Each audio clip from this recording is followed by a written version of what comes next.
Le raid des services secrets américains contre l'éditeur de jeux sur table Steve Jackson Games fait partie des légendes du milieu. Et comme toutes les légendes répétées au fil des années, réalité et fantasmes sont parfois difficiles à dissocier. Le 1er mars 1990, les locaux de Steve Jackson Games à Austin, au Texas, reçoivent la visite impromptue de plusieurs agents des services secrets, armés, et accompagnés de plusieurs agents de police et d'un expert mandaté par la compagnie téléphonique.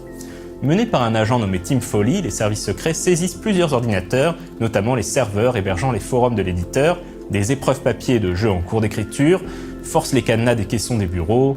Aucune question n'est posée aux employés, aucune explication n'est donnée. Les employés choqués finissent par réaliser que la raison de cette descente est en réalité le supplément Cyberpunk pour le jeu de rôle GURPS. Et d'ailleurs, l'auteur de ce supplément, Lloyd Blankenship, a lui aussi reçu la visite d'agents du gouvernement qui ont saisi son ordinateur et ses papiers.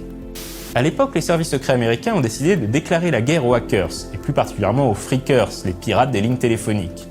C'est le début d'une action à l'échelle nationale, l'opération Sun Devil.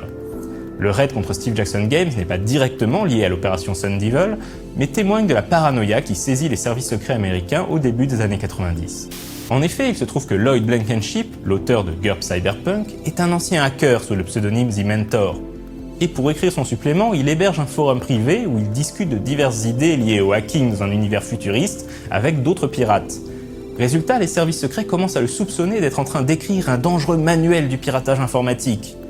Et oui, les services secrets n'ont pas compris que GURPS Cyberpunk était un jeu de rôle et pas un didacticiel pour hackers en herbe. Le raid va laisser Steve Jackson Games à genoux. La société est obligée de licencier la moitié de ses employés pour survivre et se reconstruire.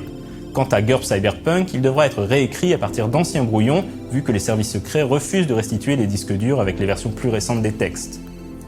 Mais Steve Jackson décide de contre-attaquer. Déjà en faisant figurer sur la couverture de GURPS Cyberpunk la mention « Le livre saisi par les services secrets », parce que, après tout, aucune raison de ne pas transformer ça en coup de pub, c'est même de bonne guerre. Mais surtout, il va porter plainte contre les services secrets, et il va gagner. En 1993, la Cour fédérale de district d'Austin reconnaît les services secrets et l'agent Foley coupables d'avoir mené une opération imprudente, mal renseignée, injustifiée et en violation des lois en vigueur.